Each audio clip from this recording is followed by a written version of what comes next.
update the House on the benefits to date of the government's free trade agreements with Japan and Korea. How will the export agreement with China further benefit rural and regional businesses, particularly in Western Australia? I call the Minister for Agriculture. Member for Solomon will cease interjecting. Member for Grainlet will cease interjecting. The Minister for Agriculture. Mr. Speaker, I thank the honourable member for his question. And coming from the seat of O'Connor, he would, more than anybody else, would know about the sort of vision that is required to build a nation. To build a nation, because it was O'Connor who put the pipeline in from the coast to open up the goldfields around Kalgoorlie, and it's this government that continues on with that water infrastructure program, actually building dams, actually making sure that the lives of people are going to be better, making sure we have that investment. And the member for O'Connor is a person who has been part of that area since 1867. They're still on the family farm, so he has a strong history in the area. Member for Sydney. And it's very important that the Australian people, and indeed the people of Western Australia, understand how important it is that we expand our agricultural production into new markets.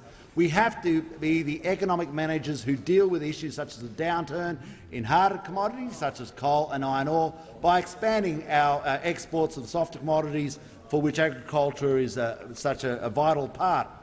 Now, we have seen through the work that we've done in the Korean Free Trade Agreement that beef has gone from $423.6 million in January to June 2014 to $550.8 million after the Free Trade Agreement in January and June 2015. It's a 30% increase. It goes to show you how these trade agreements have real effect in the money that our nation earns.